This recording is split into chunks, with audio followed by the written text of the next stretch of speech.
Thanks, Jane. You're watching South East Today. Our top story tonight, a range of failings contributed to a young person taking their own life outside a Sussex hospital. I am just very angry underneath, very, very angry that this has happened, and because it could have been, Matty's death could have been prevented. A former Marine from Kent is airlifted to safety after a transatlantic rowing challenge goes wrong. I found it quite traumatic, and I genuinely had a tear in my eye inside the helicopter because I don't know anyone who's abandoned ship. I literally don't know anybody who's done that before. Tackling bed blocking, the pledge to cut the number of patients stuck in hospital by a third in Sussex. And a light show, not Christmas, but historic, with an immersive Anglo-Saxon exhibition in Canterbury.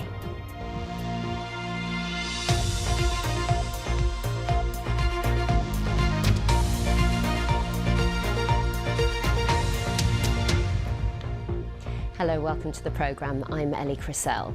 The mother of a 29-year-old who took their own life less than 2 hours after leaving A&E said she's angry about the failure of care they received and believes her child's death could have been prevented.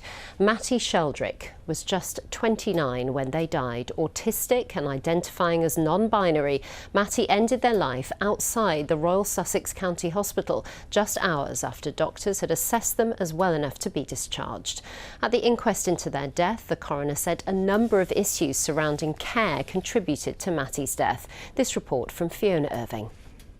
When I spoke up, you invalidated my pain, so here I am to act my rage, take action and make my own change.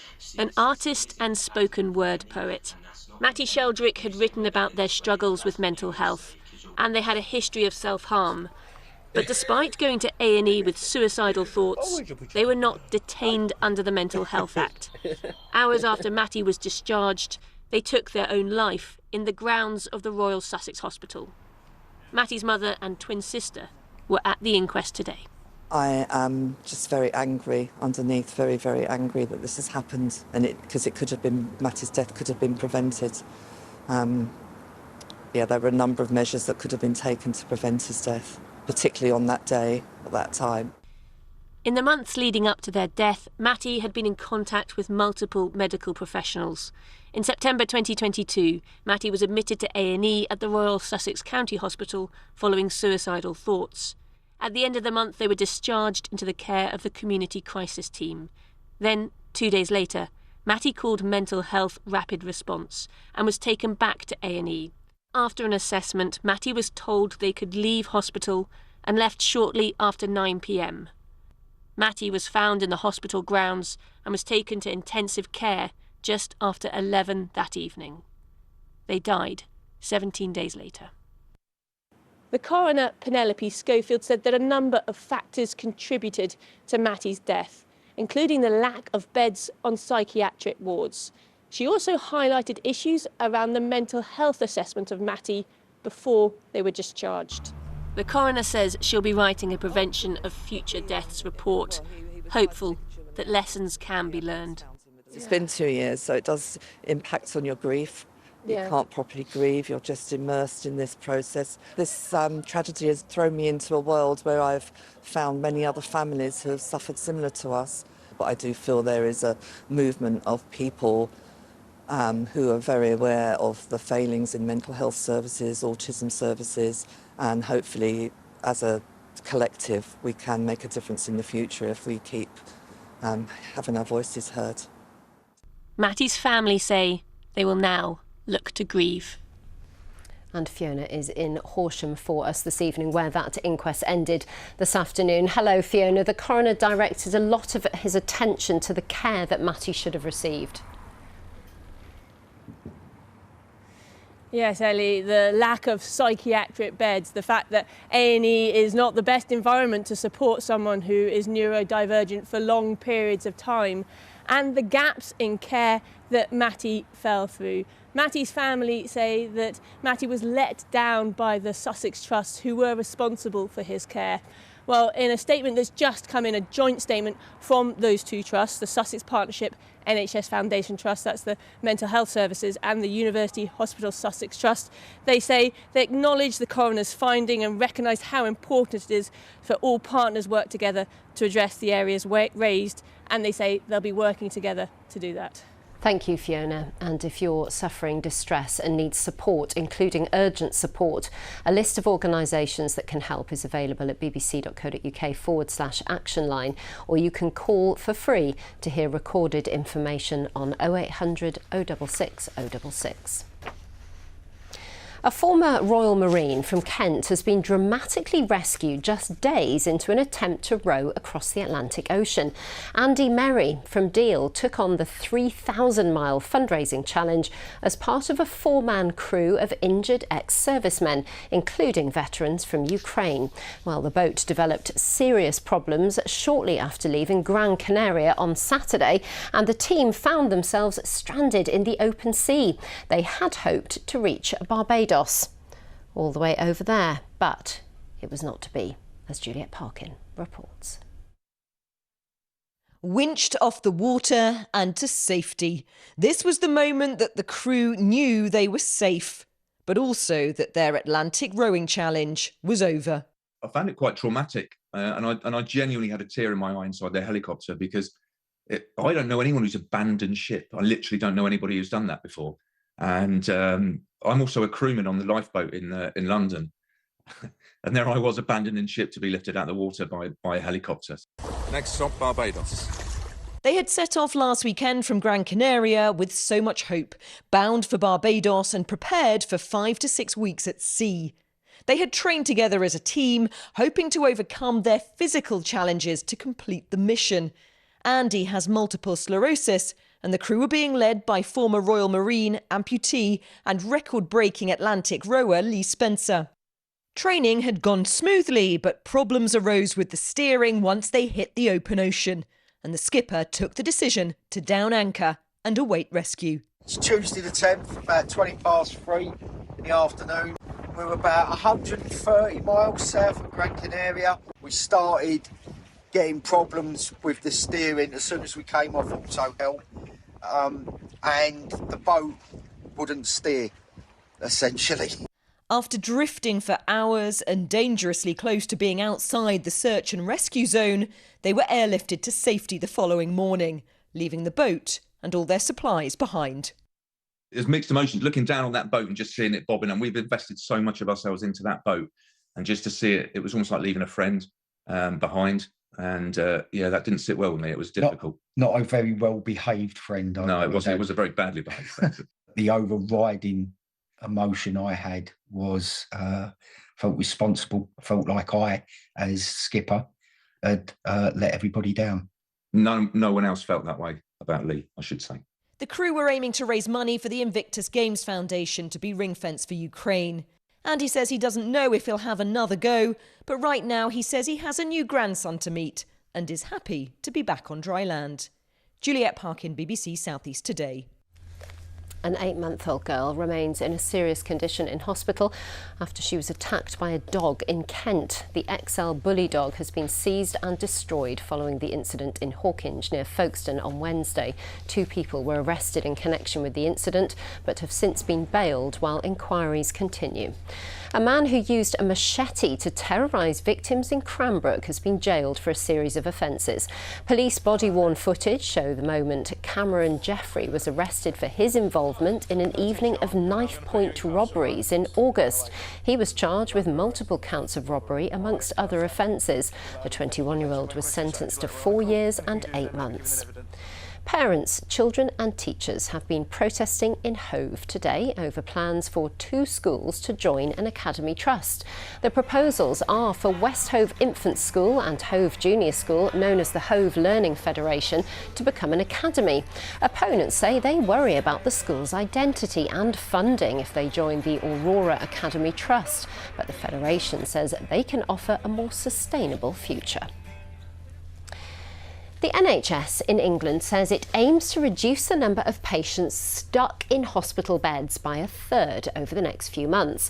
More than 700 patients remain in hospital in Sussex despite being medically fit to leave. That's almost 17% of all acute hospital space in the county occupied by someone who doesn't need the bed. Our health correspondent Mark Norman has been speaking to the Chief Nursing Officer at NHS Sussex about the scale of the problem and how they intend to improve things.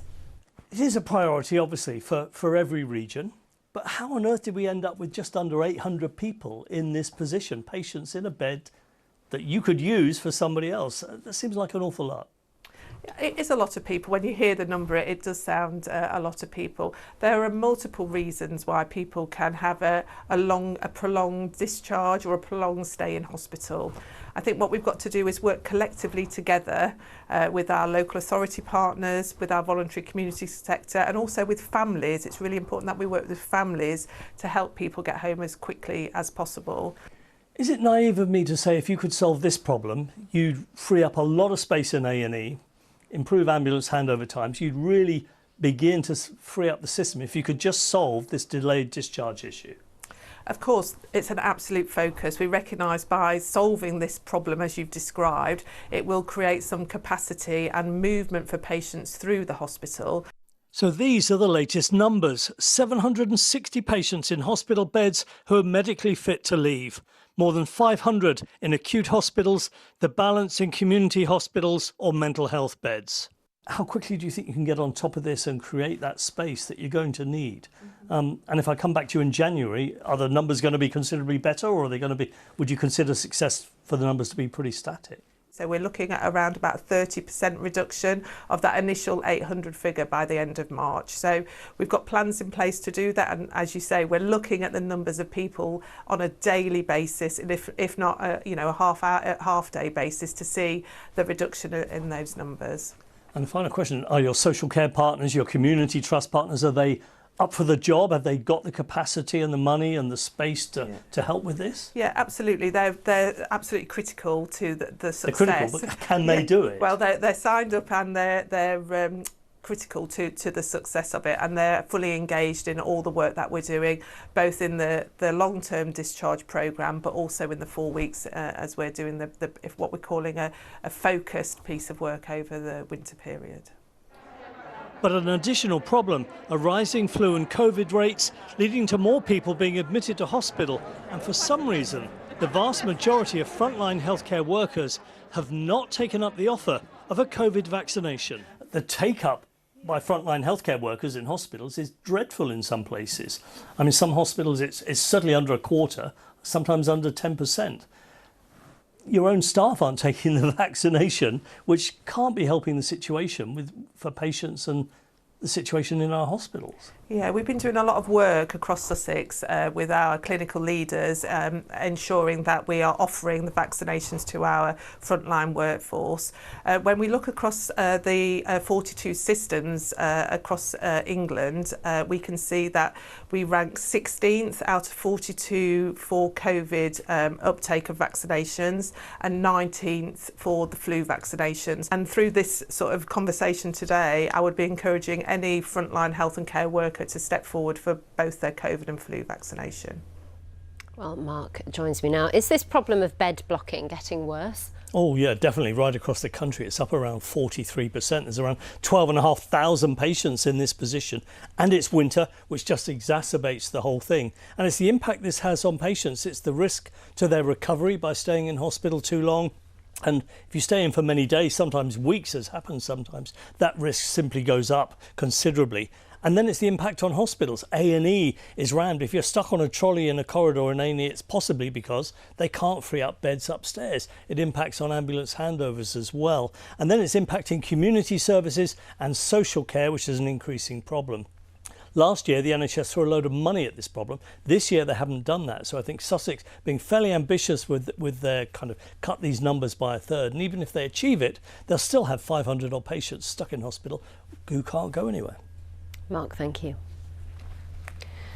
Crawley Borough Council has called on the government to review its decision to hand sovereignty of the Chagos Islands to Mauritius. Crawley is home to the largest Chagossian community in the UK, with around 3,500 people having settled in the town.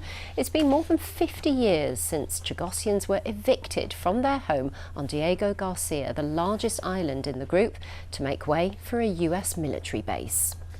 An East Sussex animal shelter says it's facing a perfect storm and has launched an urgent appeal to help keep its animals warm and safe over the winter. Raysteed in Ringmer is grappling with a record number of requests to take in animals, fewer adoptions, high heating expenses and the rise in the cost of living. It also lost an equine shelter costing thousands of pounds in the high winds last weekend. And without that crucial funding, we fear that Raysteed, we may not be able to help, the next animal that comes to us in need. There is a point at which we reach capacity and we, we're not able to do what we'd like to do. We don't get any money from any other source. We don't get any government funding. We don't get any lottery funding, statutory funding. We don't get money from Europe. Every single thing we get as an animal welfare charity comes from the public. Now, it is almost 10 to 7, a reminder of our top story tonight. A coroner has said that a range of failings contributed to a young person taking their own life outside a Sussex hospital. Matty Sheldrick had a history of mental illness. A lack of suitable beds was cited as a contributory factor. Also in tonight's programme, a fantastic festive light show with a difference, an immersive walk through Anglo-Saxon literature in Canterbury. And after a week of cold and cloudy weather, the weekend is a little different. Brighter skies on Saturday afternoon and milder for Sunday. I've got the details later in the programme.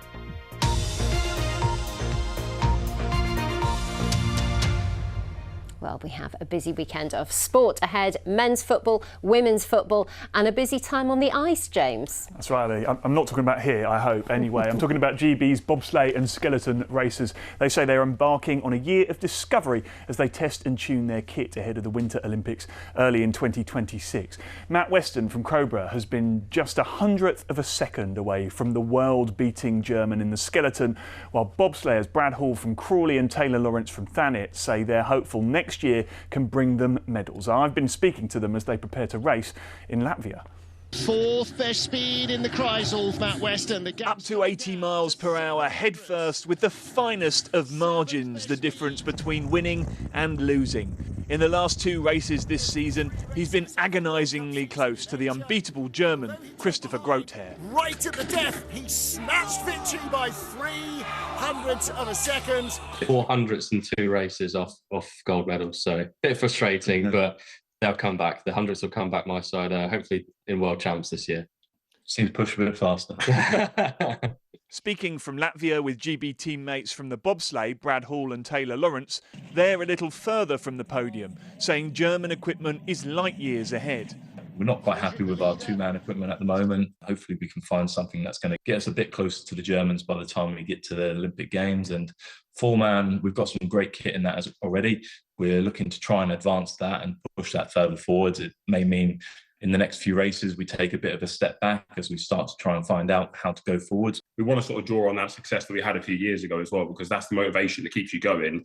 And ultimately, when the games come around, we're racing against the same people that you have been for the last 2, 3, 4 years anyway. So if you know that you've got the beating of how I approach races, how I get the most out of myself, as well as equipment. So sometimes that goes really well and we have amazing results, but sometimes that might not go as well. But this year is the year to experiment. GB's sliding stars are among the best in the world, and with podium places often decided by hundredths of a second, marginal gains are all they'll need.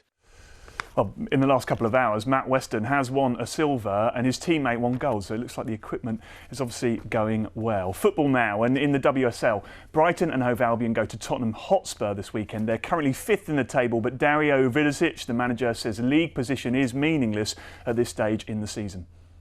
It's only relevant at the end. So, we know it's a tough game. It's our third game this week, same as Spurs. So, tough week to finish, tough opponent to finish against. But, we want to play a good game. We haven't lost at home, so we want to continue that record. And we know it's going to be a really entertaining game, 2 attacking teams. So, I think it'll be a good showcase for the WSL. In League One, Crawley travel to Peterborough tomorrow at 3. The Reds are just outside the relegation zone, 1 place above it in fact, and will look to put some distance between them and the teams below. Gillingham, currently 10th in League 2, go to MK Dons, hoping to build on their win last week. And in the Premier League on Sunday, Brighton face Crystal Palace in South London. The first-time manager Fabian Hertzler will face their great rivals in the league. And in boxing, Gravesend Cruiserweight, Chev Clark faces Leonardo Mosquera for the European title tomorrow. He is currently the British champion with a record of 10 wins, no defeats, but the Frenchman's record is 15 wins, no losses, and they fight in Monte Carlo. Chev says a win gets him 1 step closer to his ultimate aim of being world champion. Should be quite a fight. Lots to look forward to, Ellie. Very exciting. Lots of sport going on. Thank you, James. Now, before you say, oh no it isn't, Friday the 13th is actually turning out to be a lucky milestone for theatres across the southeast. Oh yes it is, because who knew, it's World Panto Day and ticket sales are said to be booming. Oliver Whitfield-Miocic reports from the Horth in Crawley, which isn't the only theatre selling out its festive shows. Out there got teenagers? Yeah, well I feel sorry for you. Because having a teenager... Big names, giant puppets and oversized costumes. Showtime! Just some of the secret ingredients of an annual British tradition. After a couple of years of muted sales, pantos are back with a bang and the box office is booming. It's taken a couple of years, but this year we've really seen it really flourishing. Sales are great, breaking all box office records. We're about 15 to 20% up on last year, so that's fantastic. She's a ringing for Pat, butcher, ring her. How you feeling today, Pat? How you feeling? Steve McFadden might be away from Albert Square, but references to EastEnders feature in his performance of Jack and the Beanstalk at the Horth in Crawley. The soap star's best known for appearing as a baddie on our screens and on stage in this, his 21st year of pantomimes. Just don't tell the dame that she's not the star of the show. Michael J. Batchelor has been treading the boards here for over a decade and says he's also noticed the rebound in attendance.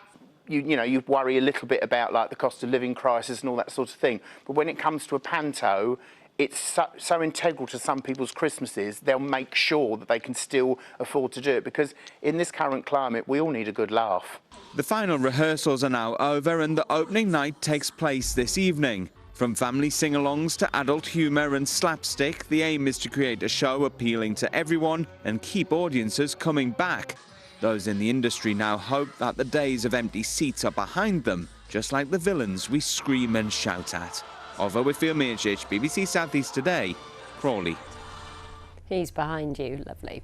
Now, the streets are alive with the twinkle of Christmas lights throughout the southeast, and one particularly picturesque location is also displaying a light show of their own. The immersive exhibition Fantastic Tales starts tonight at St Augustine's Abbey in Canterbury, transporting visitors back to the Anglo-Saxon period with groundbreaking multi-sensory technology. Well, Ian Palmer is there for the opening night. Ian, there you are. It's all lit up. It's not Christmassy, but it looks very festive behind you. You know, Ellie, if you imagine standing by the sea and the feeling you get with that, a magnificent stormy sea, well, that's how I'm feeling now. But don't listen to me. Listen to some of the people I spoke to a little earlier. What do you think? I think Lovely. it's brilliant. Beautiful. Yeah, it's really lovely. It's like a giant kaleidoscope, we're just saying. Didn't know what to expect, but been impressed so far. It's beautiful, yeah. Very nice. We've been here lots of times, but it's quite cool to sit with the lights. I just came here when I was first year at secondary school, so 8 million years ago. And I can't remember very little about it, but yes, it's fantastic. Well, let's talk to the man that's put this all together, Peter Walker, and Amanda in a moment we'll speak to. You are a sculptor by trade, but you've done this by eye. How on earth have you done that? Well, I use the techniques of traditional art and I apply them to contemporary art forms with projection, light and sound, etc. And then what we do is we look to create the sense of what a place like this would have been through the sounds, the colours, the textures. Our composer David Harper has brought back to life the sound, and the Lux Moralis team have brought this together in the building. And people often think of a place like this as being in the Dark Ages. We've put that colour back, so using those traditions of art, applying them back to the place, it brings it back into spectacular form. You've done an absolutely incredible job. Let's have a word with Amanda McKean, who is from Canterbury Festival. Yeah. It's a relic, it's a holy place. You must be delighted with how it looks. We're so delighted. It's just amazing. I mean, we spoke about this first back in February, and then actually seeing it come to life, it's just incredible. We're delighted. We couldn't be happier with it. It's stunning, as you said. So, yep, we are delighted. Thank you very much indeed for talking to me. And Peter, thank you. Well done for doing that. I was going to say that if only these walls could talk, but then I thought, well, actually, they are talking as we're speaking. With the music as well, it just feels so evocative of times past. I suppose the mix of walls that were built in 600 AD with fine art designed in the 21st century, that is an incredible blend, and it works rather well. It looks wonderful, Ian. Thank you very much. Light, bright and heartwarming. Everything the weather has not been, has it, Nina? Oh, well, my poor weather. It's so dark. I know, it's dark, it's gloomy, it's grey. I mean, our weather watchers are trying their hardest, but it is quite difficult where we've got all of that cloud and it's damp and it's drizzly. The weekend, though, will be slightly different. I think we'll start to see a little bit of brightness developing later on Saturday. We may have to work for it. And then on Sunday, while the cloud will return, it does look as though it's going to be a little milder as temperatures start to climb. It is staying relatively dry with that high pressure still across us, but it's just moving around, it's changing position. And it's the fact that the winds are coming in from the west on Sunday means that it will be slightly milder. But it's still quite cloudy through tonight, and so damp and drizzly. We could have some hill fog as well, and temperatures will get fairly close to freezing for many of us as we start tomorrow morning. We're sticking with the grey skies at first tomorrow, and again there could be some patchy light rain, but it is trying to clear to the south. So by the afternoon, I'm hopeful that we may just start to see a little bit of brightness and temperatures of around about 7 degrees. But with those clear skies at first on Saturday evening, temperatures will fall quite sharply, so an early frost as we head in towards Sunday morning, and then the cloud tends to build as we start the day on Sunday, so I think temperatures will climb by a few degrees as we start the day. But whilst it's a little more overcast on Sunday, the winds coming in from the west is a milder direction for us, so we're lifting those temperatures into double figures. We're looking at highs of 10 or 11 quite widely on Sunday. The high is still with us, the westerly winds are still with us as we look through to Monday and Tuesday. So we'll stick with a fair amount of cloud, but also those slightly milder conditions. So I'm still expecting temperatures as we start next week to still be slightly above average with those westerly winds as that mild air just about holds on. So for Saturday afternoon, we'll hopefully see a little bit more sunshine, more cloud developing through the day on Sunday, and then we've got a milder few days with temperatures into double figures, Ellie. Oh, double figures! How exciting. Thank you very much, Nina. Well, that is it from Nina and me and from everybody. Linda Hardy, though, is back with your late news update at 10:30. Bye-bye.